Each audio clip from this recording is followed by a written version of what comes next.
Oke, mari kita sambung lagi kelanjutan dari novel Revenge of Iron Blood. Begitu para Gnoll yang terluka parah keluar dari pintu terdepan, Fikir dengan mudah membantai mereka tanpa perlawanan sedikit pun. Dan hanya dalam waktu singkat, segunung mayat Gnoll pun telah diamankan. Mimpin yang menyaksikan hal tersebut bahkan sampai tercengang. Lalu Fikir pun berkata kepada Minpin, "Kenapa? Apakah kau tidak pernah melihat seseorang memburu Gnoll?" Lalu Minpin pun menjawab, "Ya, tentu saja ini adalah pertama kalinya bagiku melihat seseorang memburu Gnoll dengan cara semacam ini." Nah, karena ada terlalu banyak mayat Gnoll, mau tidak mau mereka harus meminta bantuan dari guild ataupun kelompok lainnya untuk membawa mayat-mayat Gnoll.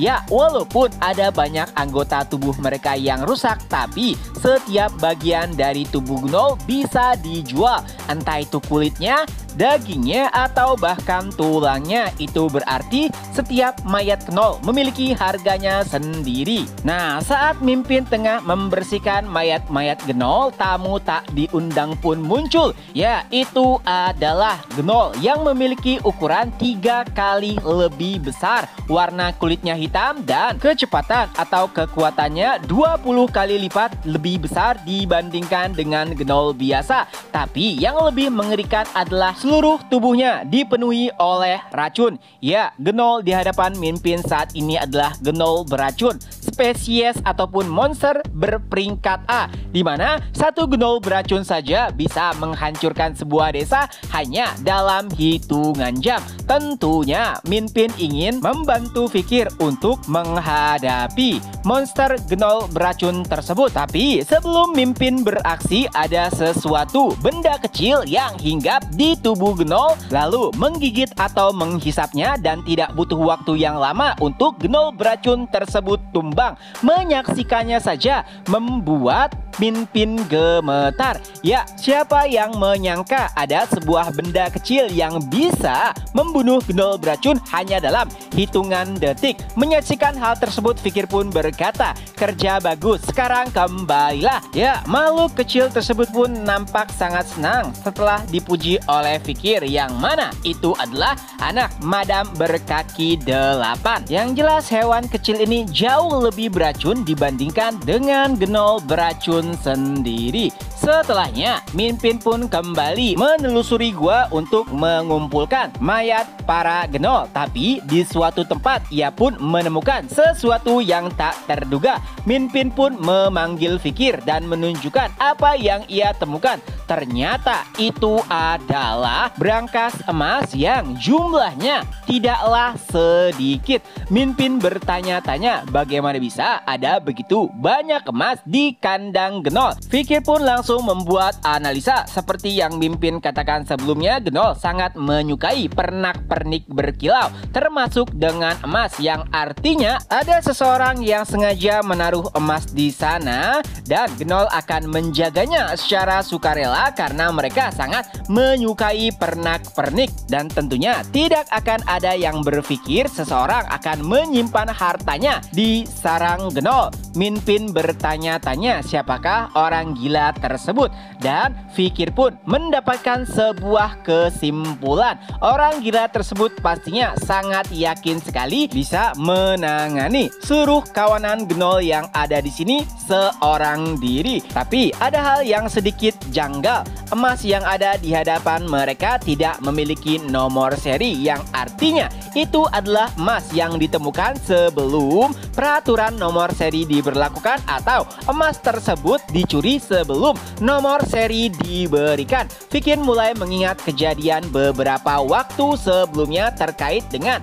pencurian emas, di mana pelakunya adalah penjahat paling keji yang awalnya dikira Nighthound, tapi ternyata adalah penjahat keji lainnya. Orang-orang menamainya Nyonya Ouroboros. Sebelum namanya terucap, sebuah ledakan besar pun terjadi. Lalu nampak seseorang sambil berkata, berani-beraninya kalian menyentuh celenganku dan seperti yang Fikir perkirakan, dia adalah Nyonya Ouroboros. Saat melihat kehadirannya, mimpin yang seorang ahli bahkan sampai gemetar. Itu artinya Nyonya Ouroboros jauh lebih kuat daripada dirinya.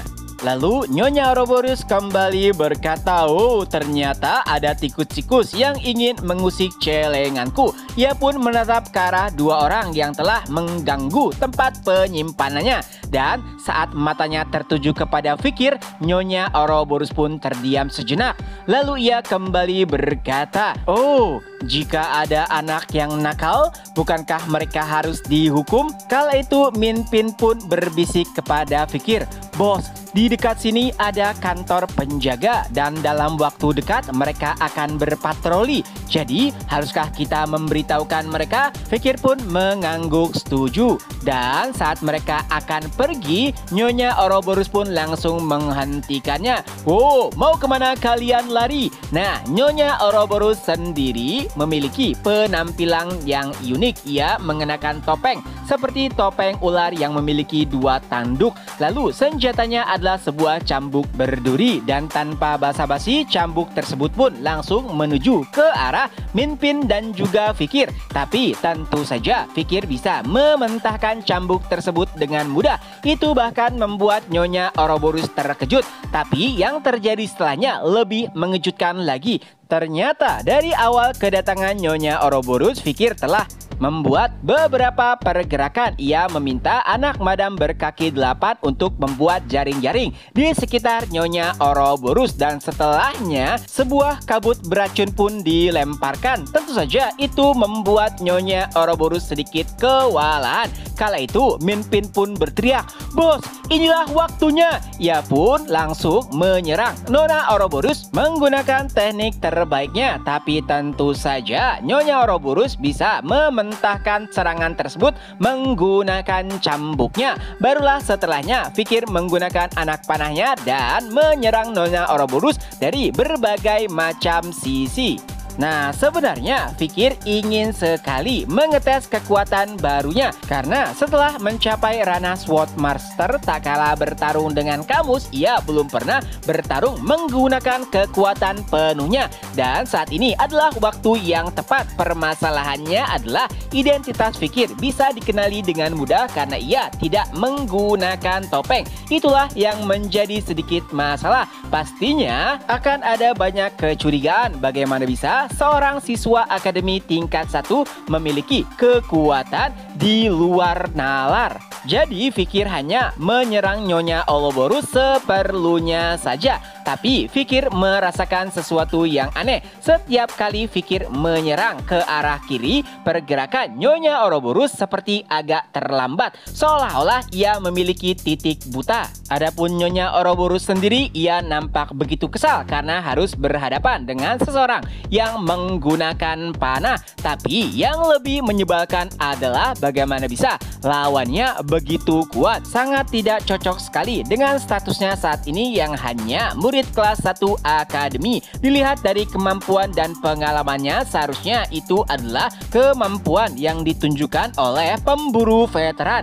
Dan tak kalah Nyonya Ouroboros tengah sibuk berhadapan dengan Fikir, Minpin pun memanfaatkan waktu tersebut untuk menembakkan suar. Ya, itu adalah suar yang biasanya digunakan oleh pemburu tak kalah mereka dalam keadaan terdesak, dan tidak butuh waktu yang lama bagi para penjaga istana untuk tiba. Tentunya itu akan menjadi kerugian besar bagi Nyonya Ouroboros jika harus berurusan dengan setiap orang. Jadi ia pun memutuskan untuk melarikan diri. Tapi sebelum itu ia pun menatap ke arah Fikir sambil berkata, "Sepertinya kita jadi memiliki koneksi lainnya," sambil mengelus mata kirinya. Dan setelahnya Nyonya Ouroboros pun menghilang. Pasukan kekaisaran pun akhirnya tiba. Mereka bertanya, "Apakah kalian baik-baik saja?" Minpin pun menjawab, "Ya, kami baik-baik saja."